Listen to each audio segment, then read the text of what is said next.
പാട്ടിന് വിലക്കേർപ്പെടുന്നവർക്ക് സിനിമയുടെ വിലക്കിനെ കുറിച്ച് അറിയാൻ പറ്റത്തില്ല. ഇവിടെ സിനിമാക്കാർക്ക് വ്യക്തികൾക്കും സ്വാതന്ത്ര്യമില്ല. എത്തുന്നത് ശരിയായിട്ടുള്ളൊരു കാര്യമല്ല. ബിക്കോസ് നമ്മൾ ഓൾറെഡി എന്തൊക്കെയോ കാണിച്ചു കൂട്ടിയാണ് എല്ലാവരും. ഫിലിമിനൊക്കെ വിലക്ക് ഏർപ്പെടുത്തി ചുമ്മാ വിഡ്ഢിത്തനമാണ്. ചുമ്മാ ഞാൻ ഈ രാഷ്ട്രീയത്തിൽ ഇടപെടാതിരിക്കണാണ് നല്ല നമ്മളും കൂടി നാറും. അത് ക്യാൻസൽ ചെയ്തിട്ടില്ലല്ലോ. അപ്പോൾ പിന്നെ ഏത് പ്രൊപ്പഗാൻഡ പടം ഇറക്കാനും ഇന്ത്യയിൽ അവകാശമുണ്ട്. നമസ്കാരം. IFFKയിൽ നിരവധി സിനിമകൾക്ക് കേന്ദ്ര സർക്കാർ വിലക്ക് ഏർപ്പെടുത്തിയിരിക്കുകയാണ്. ആദ്യം 19 ചിത്രങ്ങൾക്കും പിന്നീട് 5 ചിത്രങ്ങൾക്ക് കൂടി കേന്ദ്ര വിദേശകാര്യ മന്ത്രാലയം വിലക്ക് ഏർപ്പെടുത്തുകയായിരുന്നു. എന്തായാലും രാജ്യങ്ങൾ തമ്മിലുള്ള ഉഭയകക്ഷി ബന്ധത്തെ ഈ ഒരു ചിത്രം പുറത്തുവിട്ടാൽ ബാധിക്കും എന്നാണ് കേന്ദ്രത്തിൻ്റെ ഒരു വിലയിരുത്തൽ. എന്തായാലും ഇവിടെ ചിത്രങ്ങൾ കാണാൻ വരുന്ന പ്രേക്ഷകരുടെ കലാകാരന്മാരുടെ അഭിപ്രായം എന്താണ് എന്ന് നമുക്ക് തേടേണ്ടതുണ്ട്. ഇന്ന് ഫിലിം കാണാനുള്ള സമയമുണ്ടെന്ന് തോന്നുന്നില്ല.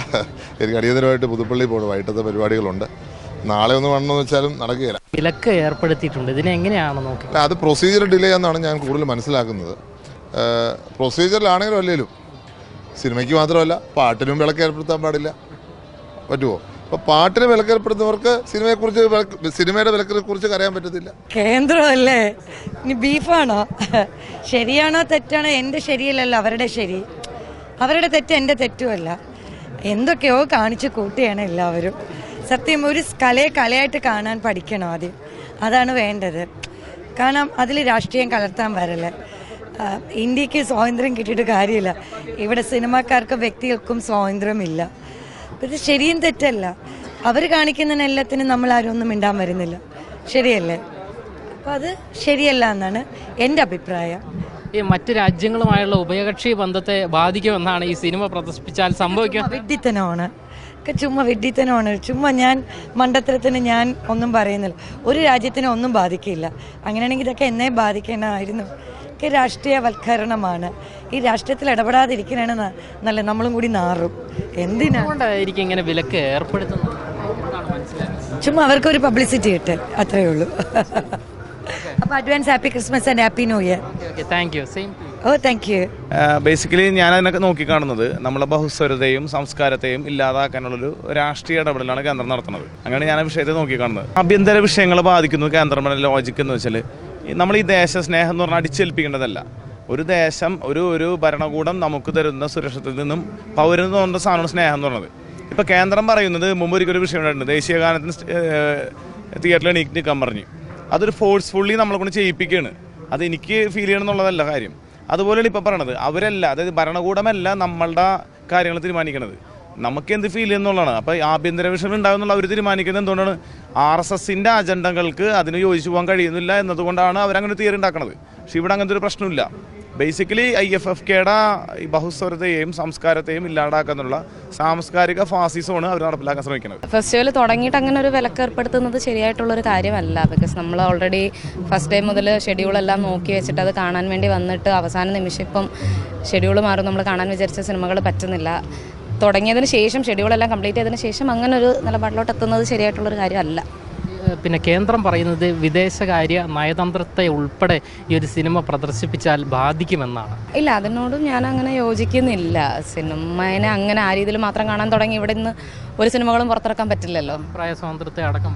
അതെ അതെ അതെ, തീർച്ചയായിട്ടും. സിനിമ നമ്മുടെ ഓരോരുത്തരുടെ വ്യക്തിപരമായ ഓരോ നിലപാടാണല്ലോ സിനിമയിലൂടെ കാണിക്കുന്നത്. അതിനിങ്ങനെ ഒരു വിലക്ക് ഏർപ്പെടുത്തിയ ഈ ഇപ്പോഴത്തെ കാലത്ത് ഫെസ്റ്റിവൽ മൂവീസും കൊമേഴ്ഷ്യൽ സിനിമകളും പുറത്തിറങ്ങാതാവും. അതിനോട് യോജിക്കുന്നില്ല തീരെ. ഞങ്ങൾ ഡെലിഗേറ്റ്സിനെ സംബന്ധിച്ച് നോക്കുകയാണെങ്കിൽ ഇത് ശരിയായിട്ടുള്ളൊരു നടപടിയായിട്ട് തോന്നുന്നില്ല. ബിക്കോസ് ഞങ്ങൾ ഇങ്ങനെ വിലക്ക് ഏർപ്പെടുന്നുണ്ടെങ്കിൽ നേരത്തെ ഫെസ്റ്റിവൽ തുടങ്ങുന്നതിന് മുമ്പ് ചെയ്യണമായിരുന്നു. ബിക്കോസ് ഇപ്പോൾ ഓൾറെഡി സർട്ടിഫിക്കേഷൻ എല്ലാം കഴിഞ്ഞ് നമ്മൾ രജിസ്ട്രേഷനൊക്കെ കഴിഞ്ഞ് ഡെലിഗേറ്റ്സ് ഇവിടെ വരുമ്പോൾ അങ്ങനെ ഫിലിംസ് ഇല്ല എന്നൊക്കെ കേൾക്കുമ്പോൾ നമുക്കതൊരു വിഷമമായിട്ടുള്ള കാര്യങ്ങളാണ്. അതുമാത്രമല്ല, എന്തോ ചില ഫിലിംസിൻ്റെ ബീഫ് എന്ന് പറഞ്ഞ ഫിലിമിനൊക്കെ വിലക്ക് ഏർപ്പെടുത്തി. സത്യം പറഞ്ഞു കഴിഞ്ഞാൽ ആ ഫിലിം എന്ന് പറഞ്ഞ റാപ്പറിൻ്റെ ഒരു ജീവിതത്തെക്കുറിച്ചുള്ളതാണ്. അതിന് ബീഫുമായിട്ടൊരു സംബന്ധവും ഇല്ല.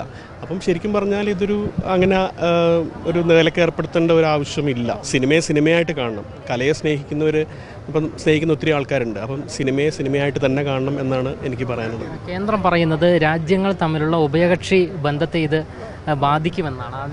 അത് ശരിയാണോ? കലയുമായി ബന്ധപ്പെടുത്തി അതിനെ ബന്ധപ്പെടുത്താൻ പറ്റുമോ? ഇല്ല, ഒരിക്കലും പറ്റില്ല. കലയെ കലയായിട്ട് തന്നെ കാണണം. ആദ്യം 19 സിനിമയായിരുന്നല്ലോ. അതിൽ നിന്ന് 5 മാറി. തീർച്ചയായിട്ടും ആർട്ടിനെതിരെയുള്ള ഒരു ക്യാൻസലേഷൻ ഒട്ടും സപ്പോർട്ടിങ് അല്ല, ഡെമോക്രാറ്റിക് അല്ല. അത് സിനിമയ്ക്ക് വിലക്കുക എന്ന് പറയുന്നത് നമ്മുടെ ചിന്തകൾക്ക് വിലക്കുന്ന പോലെയാണ്. എല്ലാവർക്കും ഫ്രീഡം ഓഫ് എക്സ്പ്രഷൻ്റെ ഒരു അവകാശമുണ്ട്. ഇപ്പോൾ കേരള സ്റ്റോറീസ് നമ്മൾ ഇറക്കിയിട്ടില്ലേ, അത് ക്യാൻസൽ ചെയ്തിട്ടില്ലല്ലോ. അപ്പോൾ പിന്നെ ഏത് പ്രൊപ്പഗാൻഡ പടം ഇറക്കാനും ഇന്ത്യയിൽ അവകാശമുണ്ട്. എത്രത്തോളം എന്താ അതിൽ വാക്കുകളൊക്കെ അങ്ങനെ സെൻസർ ചെയ്യാനുള്ള വാക്കുകൾ ഉണ്ടെന്ന് അവർക്ക് പുറത്തു വിട്ടിട്ടുണ്ടോ എന്ന് എനിക്ക് തോന്നുന്നില്ല. ലിസ്റ്റിൽ എത്രത്തോളം സെന്റിമെന്റൽ വാല്യൂസ് ഉള്ളത് അല്ലെങ്കിൽ വ്രണപ്പെടുന്നതായ കാര്യങ്ങളുണ്ടെന്ന്. പിന്നെ 3 പലസ്തീൻ സിനിമ ഇറങ്ങുന്നു, പകരം ഒരു ഇസ്രായേൽ പടമേ ഉള്ളൂ എന്നുള്ള ഒരു പൊതുവെ പ്രശ്നങ്ങളൊക്കെ ഉള്ളത് കൊണ്ടായിരിക്കാം. പിന്നെ ഓപ്പണിംഗ് ഷോ തന്നെ പലസ്തീൻ 36 ആയിരുന്നല്ലോ. സെൻട്രൽ ആരുടെ കൂടെയാണ് നമുക്ക് അറിയാമല്ലോ, ഏത് കൺട്രിയുടെ കൂടെയാണെന്നുള്ളത്. അപ്പോൾ അതെല്ലാം കൂടെ ചേർത്ത് വായിക്കുമ്പോൾ അങ്ങനെയാണ് ഒരു പൊളിറ്റിക്കൽ പ്രൊപ്പഗാൻഡ പോലെയാണ് ഫീൽ ചെയ്യുന്നത്. സിനിമ കാണാൻ വരുന്ന പ്രേക്ഷകരും കലാകാരന്മാരും എല്ലാവരും തന്നെ പറയുന്നത് കലയായി തന്നെ കാണേണ്ടതുണ്ട്. കേന്ദ്രത്തിൻ്റെ രാഷ്ട്രീയമെല്ലാം തന്നെ നമുക്ക് അറിയാവുന്നതാണ് എന്നാണ് അവർ പറഞ്ഞു വെക്കുന്നത്. ഇത്തരത്തിൽ അഭിപ്രായ സ്വാതന്ത്ര്യത്തിന് കൂച്ച് വിലങ്ങിടുന്ന നിലപാട് കേന്ദ്രം ഒഴിവാക്കണം എന്നും ചിലർ നമ്മളോട് പ്രതികരിച്ചിരിക്കുകയാണ്. ക്യാമറമാൻ അഖിൽ അശോകനൊപ്പം അമൽ രുദ്ര, മറുനാടൻ മലയാളി, തിരുവനന്തപുരം.